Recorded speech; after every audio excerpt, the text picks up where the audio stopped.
Quand votre père vous répète que vous n'arriverez jamais à rien, vous finissez par le croire. Je n'en faisais jamais assez pour être à la hauteur. Je ne savais jamais comment plaire à mon père, ou bien faire en sorte qu'il soit fier de moi et puisse jouir un peu de la vie. Je me sentais sans cesse responsable de sa colère, me disant que c'était peut-être à cause de ce que je faisais de mal. Durant son adolescence, Michael Moore fuyait son sentiment d'inadaptation grâce à la marijuana et l'alcool.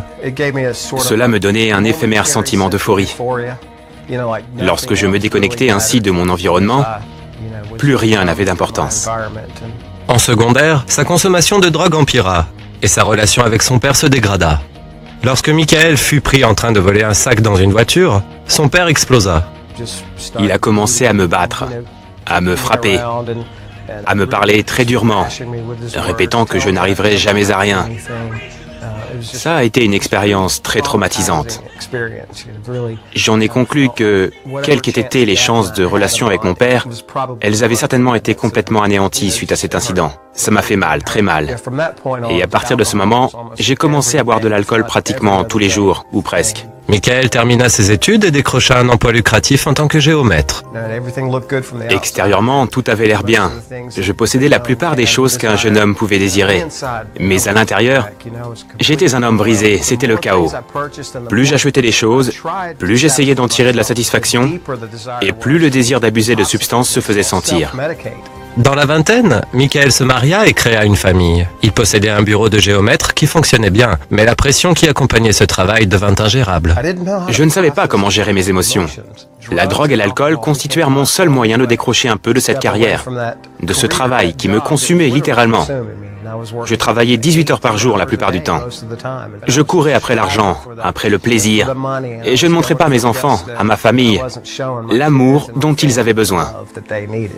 Le coup de grâce vint lorsque sa femme le trompa et divorça ensuite.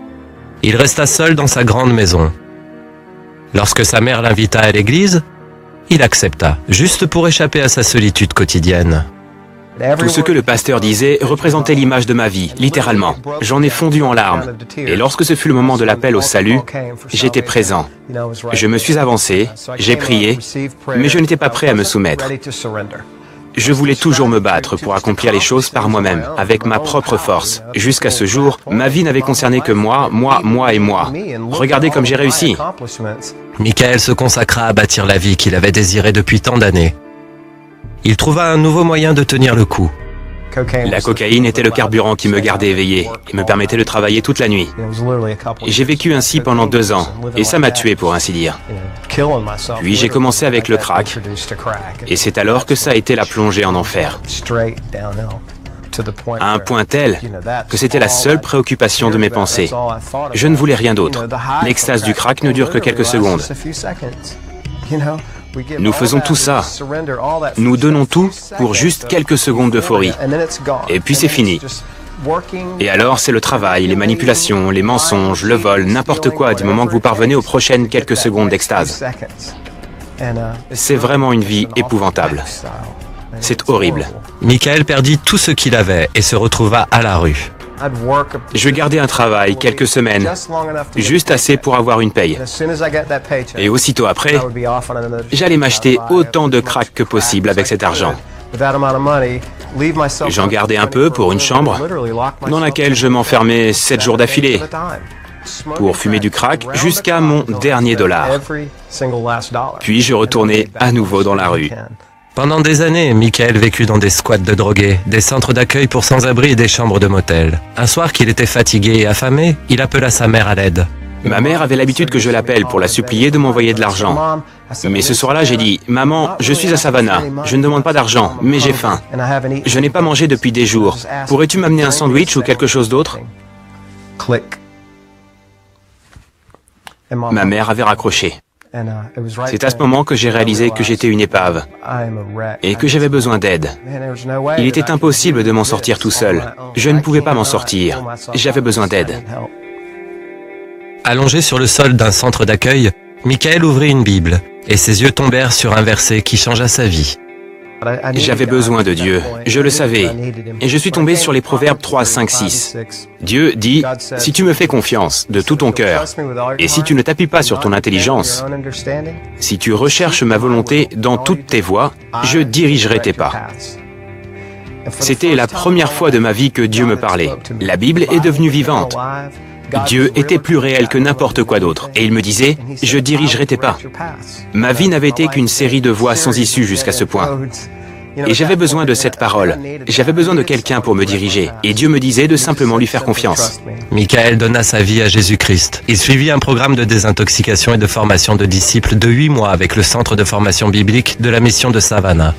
C'est là que j'ai pu plonger dans la parole de Dieu et découvrir qui il est, ce qu'il pense de moi, ce qu'il attend de nous, mais aussi qu'il est un Dieu d'amour, rempli de grâce. Avoir une relation avec votre Père, savoir qu'il est satisfait de vous, malgré vos mauvaises actions, qu'il est fier de vous, peu importe ce qu'a été votre passé. Michael fut libéré de sa dépendance au crack. Il se réconcilia avec son père et partagea avec lui l'amour de Dieu qui lui avait apporté la paix. J'ai obtenu ce dont j'avais besoin, ce pourquoi j'avais été créé, celui que j'avais cherché toute ma vie. Et j'étais à présent avec lui. J'ai découvert le réconfort que j'avais toujours recherché dans cette relation personnelle avec Dieu. Vous pouvez essayer et encore essayer de vous racheter par vous-même. Vous pouvez tout essayer par vos propres forces. Mais le seul moyen de vaincre ce monde, c'est d'accepter Jésus-Christ et de recevoir l'amour qu'il a pour vous. Dans notre vie qui gagne, dans notre monde où la vie défile à une vitesse vraiment si vertigineuse, où les jours passent comme un éclair, où il nous arrive de nous replier sur nous-mêmes pour nous protéger de ce qui nous entoure et qui nous blesse le plus souvent, le bonheur et la joie que nous recherchons tant sont si éphémères. Et que tout cela devient une agitation, une telle agitation qui conduit plus souvent à un mécontentement toujours marqué. Mais il ne faut pas laisser la déception, la rancœur, la fatalité et le désespoir, et même la haine, nous gagner et nous ronger. La Bible, qui est la parole de Dieu, nous indique une issue vers la paix du cœur et la joie véritable, celle du cœur toujours.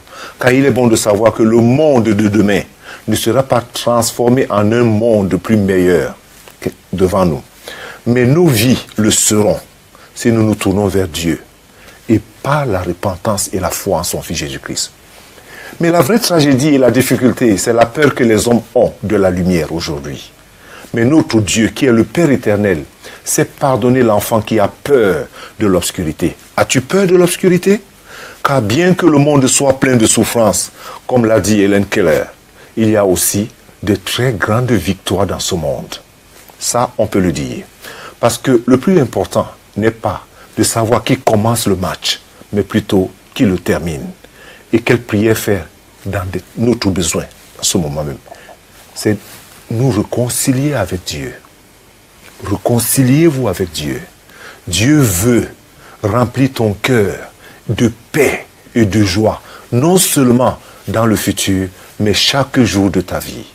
Dieu veut remplir ton cœur de joie et de paix, non seulement pour le futur et dans le futur, mais chaque jour de ta vie. La seule condition, c'est Seigneur Jésus, je sais que tu es le Fils de Dieu. Et en suivant ces témoignages, je connais mon besoin, Seigneur. C'est un besoin de paix et de paix véritable. Je viens à toi maintenant même, Seigneur, tel que je suis avec mes péchés. Et je te prie de me pardonner, Seigneur, de me laver par ton sang précieux, car c'est pour ça que tu es mort sur la croix. Viens dans mon cœur, Seigneur. Change ma vie. Change mon attitude. Donne-moi d'expérimenter cette paix et cette joie que je cherche tant. Merci Jésus. Amen et Amen.